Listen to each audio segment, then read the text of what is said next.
सभी को जय जिनेन्द्र। श्रावकाचार्य के इस क्रम में अभी तक हम पूर्व के 41 श्लोकों का अध्ययन कर चुके हैं। इस वीडियो में हम 5 श्लोकों का अध्ययन करेंगे। जो पूर्व में आपने 41 श्लोक पढ़े थे वह सम्यक दर्शन अधिकार के अंतर्गत थे।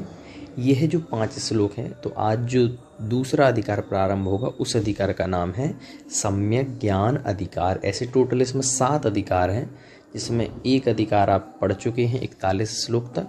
अब 5 श्लोकों के माध्यम से सम्यक ज्ञान अधिकार को भी हम पढ़ेंगे इस वीडियो में, 42 नंबर से लेके आपके 46 नंबर तक। और यह जो ज्ञानाधिकार है, इसके अंतर्गत आपको 4 अनुयोगों के लिए प्रथमानुयोग, करणानुयोग, चरणानुयोग, द्रव्यानुयोग, चारों के लिए एक एक श्लोक दिया जाएगा। इसी के साथ में सम्यक ज्ञान क्या है इसको बताने के लिए एक श्लोक दिया जाएगा। तो 5 श्लोकों के माध्यम से सम्यक ज्ञान अधिकार का हम अध्ययन करेंगे। तो सबसे पहले जो आचार्य महाराज बता रहे हैं वो कह रहे हैं कि सम्यक ज्ञान किसे कहते हैं। तो उसके लिए 42वें नंबर का श्लोक, पहले इसका उच्चारण करते हैं। अन्यूनमनतिरिक्तं यथा तथ्यं विना च विपरीतात् निःसन्देहं वेद यदाहुस्तज्ञानमागमिनः।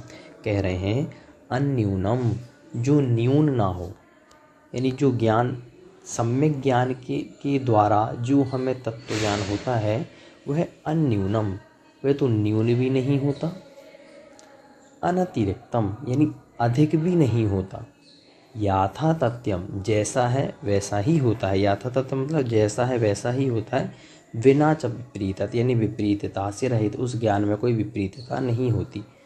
और निःसंदेहम संदेह रहित, वेदम यानी जानना चाहिए, यद यानी जो, आहु यानी कहा है, तज तत् यानी उस ज्ञान को, ज्ञानम यानी उसको, ज्ञानम यानी ज्ञान, आगमिना यानी सर्वज्ञ अथवा गणधरों के द्वारा कहा गया है।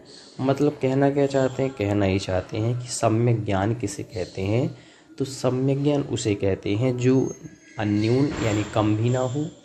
सम्यक ज्ञान उसे कहते हैं जो अधिक भी ना हो। सम्यक ज्ञान उसे कहते हैं जो यथातथ जैसा है वैसा ही कहे। सम्यक ज्ञान उसे कहते हैं जो विपरीतता से रहित हो। निःसंदेह यानी संदेह रहित, जैसा का तैसा उसको जानने वाला। और वेद यानी उसको जानना चाहिए। अब देखो, सर्वज्ञ गणधर देव ने ये बात कही है, इसलिए कहा यद यानी जो इस प्रकार का होता है, तत् यानी उसको, आगमिनः यानी गणधर देव ने, ज्ञानम आहु उसको ज्ञान कहा है। तो गणधर देवों ने उसको ही सम्यक ज्ञान कहा है जिसमें ये विशेषताएं होती हैं, जो ना न्यून होता है ना अधिक होता है, यथातथ होता है, विपरीतता से रहित होता है और संदेह से रहित होता है, वह सम्यक ज्ञान कहलाता है। तो यह सम्यक ज्ञान की परिभाषा हुई। अब वो जो सम्यक ज्ञान है अथवा जिनेन्द्र भगवान की द्वादशांग रूप वाणी है, उसको 4 भागों में विभाजित कर दिया गया। प्रथमानुयोग, करणानुयोग, चरणानुयोग और द्रव्यानुयोग, ये भी सम्यक ज्ञान है। तो वह जो प्रथमानुयोग है उसे अथवा उसकी क्या परिभाषा है, तो उसके लिए आचार्य महाराज श्लोक दे रहे हैं। प्रथमानुयोगमर्थाख्यानं चरितं पुराणमपि पुण्यं बोधिसमाधिनिधानं बोधति बोधः समीचीनः। प्रथमानुयोग किसे कहते हैं, तो कह रहे हैं प्रथमानुयोगम यानी प्रथमानुयोग कैसा है, अर्थाख्यानम, अर्थाख्यान यानी अर्थ को कहने वाला है, आख्यान करने वाला है। अर्थ का मतलब होता है जो हमारे लिए प्रयोजनभूत सबसे उपयोगी है, उसको प्रथमानुयोग यानी प्रथमानुयोग, ख्यानम यानी कहने वाला है। चरितम पुराणम अपि यानी चरित को भी और पुराण को भी। चरित का मतलब होता है जिसमें एक नायक की कथा होती है, उसे चरित कहते हैं। और पुराण उसे कहते हैं जिसमें अनेकों महापुरुषों का वर्णन अथवा उनका चरित्र बताया जाता है। तो प्रथमानुयोग कैसा है, अर्थ का आख्यान करने वाला है। चरित पुराणम अपि यानी चरित और पुराण को कहने वाला है। पुण्यम यानी पुण्य को बढ़ाने वाला है। बोधि समाधि निधानम यानी बोधि का यानी रत्नत्रय आदि बोधि का, और समाधि मतलब धर्म आदि का, निधान यानी खान है। ये प्रथमानुयोग की विशेषताएं हैं, है ना। कैसा है प्रथमानुयोग, अर्थ का आख्यान करेगा, चरित को पुराण को कहेगा, पुण्य को बढ़ाने वाला है, और बोधि और समाधि की निधान अथवा खान है, अथवा ऐसा कह सकते हैं कि यह जो प्रथमान योग है वह बोधि और समाधि को देने वाला है ना।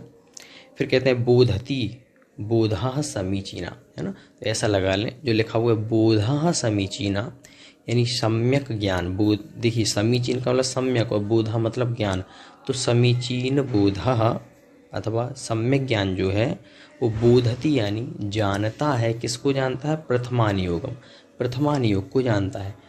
और वह प्रथमान योग कैसा है? तो ये उसकी विशेषता है कि अर्थ का आख्यान करता है, पुण्य को बढ़ाता है, चरित आदि को कहता है, बोधि समाधि को प्रदान करता है। तो यह प्रथमान योग है। तो कहना ही चाहते हैं कि प्रथमान जो सम्यक ज्ञान है वो प्रथमान योग को जानता है। बोधः समीचीनः सम्यक ज्ञान बोधति यानी जानता है किसको? प्रथमान योगम, प्रथमान योग को। और यह प्रथमान योग की क्या है? विशेषताएं हैं। तो इस प्रकार से प्रथमान योग की परिभाषा को समझना चाहिए, क्योंकि प्रथमान योग भी क्या है? सम्यक ज्ञान कहलाता है। अब आगे कह रहे हैं कि करणान योग किसे कहते हैं, क्योंकि करणान योग भी क्या है? सम्यक ज्ञान है। तो कह रहे हैं लोका लोका विभक्तिर युग परिवृत्तिश्चतुर्गति नाम च आदर्शमिव तथामति रवैति करणान योगम च। तो कह रहे हैं जहाँ पर लोका लोक का विभक्ति यानी विभाग किया जाए, अथवा ऐसा कहें जहाँ पे लोक अलोक तीनों लोगों का वर्णन किया जाए, कितनी ऊंचाई है, लोक कहाँ है, कैसा है, ये सब कुछ। फिर कहते हैं युग परिवृत्ति, युग परिवृत्ति यानी युग के परिवर्तन का जहाँ पे वर्णन किया जाए। जैसे जैन दर्शन में जो काल माने गए हैं, कल्प काल, उसमें 6 प्रकार से परिवर्तन होता रहता है ना, कल्प काल में। तो वही बात कह रहे हैं, परिवृत्ति युग का परिवर्तन जहाँ पे बताया जाए। और चतुर्गति नाम, और चारों गतियों का जहाँ पे वर्णन हो। और कैसा? आदर्शम इव, आदर्श का मतलब होता है दर्पण के समान यानी बिल्कुल स्पष्ट, है ना। इसलिए कहा करणान योग किसे कहते हैं? इसमें लोकालोक का विभाग हो यानी लोकालोक का वर्णन हो, युग परिवर्तन का वर्णन हो, चारों गतियों का जहाँ पे वर्णन पाया जाए, और कैसे? आदर्श में बिल्कुल दर्पण के समान स्पष्ट ज्ञान हो। तथामति, तथामति का मतलब जो हमने पीछे बताया था प्रथमान योग में, तथा यानी उसी प्रकार, मति यानी जानता है ना। मति का मतलब आप यहाँ से लगा सकते हैं सम्यक ज्ञान, है ना। तो जो तथा यानी उसी प्रकार से, मति यानी सम्यक ज्ञान क्या करता है? अवैति यानी जानता है किसको? करणान योगम च यानी करणान योग को भी जानता है। ऐसा अर्थ लगाना है हर जगह पे कि सम्यक ज्ञान प्रथमान योग को जानता है, सम्यक ज्ञान करणान योग को जानता है, सम्यक ज्ञान द्रव्यान योग को जानता है, सम्यक ज्ञान चरणान योग को जानता है, और उनकी विशेषताएं याद करनी है। तो ऐसे ही आप लगा सकते हैं ये करना तथा यानी उसी प्रकार से, मति यानी सम्यक ज्ञान, अवैति यानी जानता है, करणान योगम च करणान योग को भी जानता है। जो करणान योग कैसा है? लोकालोक का वर्णन करने वाला है, युग परिवर्तनों का वर्णन करने वाला है, और चारों गतियों का वर्णन करने वाला है। किसके समान? आदर्श के समान यानी दर्पण के समान बिल्कुल स्पष्ट बताने वाला है, उसे कहते हैं करणान योग। और करणान योग भी सम्यक ज्ञान कहलाता है। अब कह रहे हैं चरणान योग किसे कहते हैं, क्योंकि चरणान योग भी सम्यक ज्ञान है, अथवा चरणान योग को भी सम्यक ज्ञान अथवा सम्यक ज्ञाता जानता है। तो कह रहे हैं ग्रहमेध्य नगाराणाम चारित्रोत्पत्ति वृद्धि रक्षांगम चरणानुयोग समयम सम्यक ज्ञानम विजानाति। तो कह रहे हैं ग्रहमेध्य, ग्रहमेध्य का मतलब गृहस्थ, और अनगाराणाम, अनगारी का मतलब होता है जो मुनिराज हैं अथवा दिगंबर संत हैं। तो कह रहे हैं ग्रहमेध्य, अनगाराणाम यानी मुनि अथवा दिगंबर। तो ग्रहमेध्य यानी गृहस्थ का, और अनगाराणाम यानी मुनियों की चारित्रोत्पत्ति यानी चारित्र की उत्पत्ति करना यानी अच्छा आचरण प्रदान करना, वृद्धि यानी उसको विशुद्धता, उसकी विशुद्धि बढ़ाते जाना, और उसकी रक्षा करना चारित्र की। ये सब वर्णन जहाँ पर मिलेगा उसको चरणानुयोग संयम यानी चरणानुयोग संयम का मतलब शास्त्र, तो चरणानुयोग संयम यानी चरणानुयोग शास्त्र कहते हैं। तो चरणानुयोग भी सम्यक ज्ञान है। तो वह कैसा है? तो कह रहे हैं जहाँ पर गृहस्थ और अनगाराणा यानी मुनियों के चारित्र की उत्पत्ति कैसे हो, कैसे उसकी वृद्धि हो, कैसे उसकी रक्षा हो, कैसी इनकी चर्या होनी चाहिए, ये सब वर्णन जहाँ पे होगा उसको चरणानुयोग संयम यानी चरणानुयोग शास्त्र कहते हैं, है ना। और सम्यक ज्ञान में जानती, सम्यक ज्ञान इसको जानता है अथवा सम्यक ज्ञाता इनको जानता है। तो वही कहना चाहते हैं, सम्यक ज्ञान चरणानुयोग को जानता है। जो चरणानुयोग कैसा है, गृहस्थ के और मुनियों के चारित्र की उत्पत्ति संबंधी, उसकी वृद्धि संबंधी और उसकी रक्षा संबंधी वर्णन करता है, उसे चरणानुयोग कहते हैं। चरणानुयोग भी सम्यक ज्ञानी, मतलब सम्यक ज्ञान चरणानुयोग को भी जानता है। तो सम्यक ज्ञान के अंतर्गत ये तीसरा अनुयोग भी आपने देखा। अब सम्यक ज्ञान अधिकार के ही अंतर्गत अंतिम श्लोक, जिसमें आपकी द्रव्यानुयोग संबंधी वर्णन मिलेगा। द्रव्यानुयोग किसे कहते हैं, इसमें टोटल 5 ही श्लोक हैं और इसके बाद में आपका अगला अधिकार प्रारंभ हुआ, चारित्र अधिकार, है ना, ऐसा। चलिए तो देखिए, सबसे पहले कह रहे हैं द्रव्यानुयोग की परिभाषा के लिए, जीवाजीवसु तत्वे पुण्या पुण्ये च बंध मोक्षौ च द्रव्यानुयोग दीपः श्रुत विद्यालोकमातनुते।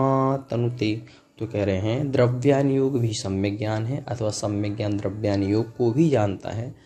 और वह जो द्रव्यानुयोग कैसा है, तो कह रहे हैं जीवाजीव सुतत्वे, यानी जीव और अजीव, सुतत्व मतलब प्रमुख तत्वों का जहाँ पे वर्णन हो, और पुण्यापुण्य, पुण्य और पाप का जहाँ पे वर्णन हो जिस ग्रंथ में, बंध मोक्ष, जहाँ पे बंध और मोक्ष का वर्णन हो कि बंध क्या है, संसार बंधन कैसे होता है, अथवा मुक्ति कैसे मिली, मोक्ष क्या है, मोक्ष की परिभाषा क्या है, ऐसा। तो 7 तत्वों अथवा 9 पदार्थों का जहाँ पे वर्णन हो, ये कहना चाहते हैं। 4 शब्द से आप और सभी तत्व ले सकते हैं, 7 तत्व जो नहीं लिए गए हैं ना श्लोक में।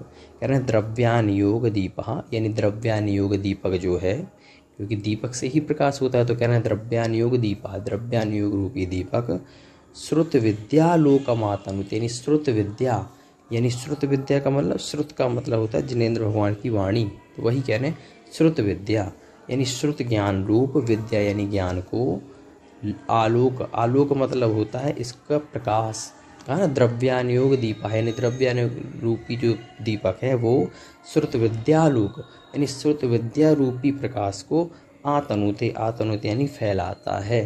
तो द्रव्यानुयोग भी एक सम्यक ज्ञान है अथवा सम्यक ज्ञान द्रव्यानुयोग को जानता है।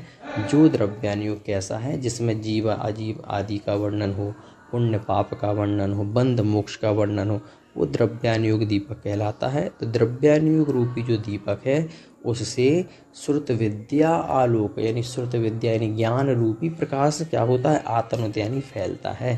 तो इस प्रकार से द्रव्यानुयोग हुआ। तो प्रथमानुयोग, करणानुयोग, चरणानुयोग, द्रव्यानुयोग, चारों अनुयोगों की परिभाषा आपने पढ़ ली। और ये चारों ही क्या है, सम्यक ज्ञान है। और सम्यक ज्ञान की भी परिभाषा पढ़ ली कि वो अन्यून अनतिरिक्तम, इस प्रकार से सम्यक ज्ञान होता है। तो इन 5 श्लोकों के माध्यम से आपका दूसरा सम्यक ज्ञान अधिकार भी पूर्ण होता है। अब आगे हम चारित्र संबंधी अधिकार को प्रारंभ करेंगे। सभी को जय जिनेंद्र।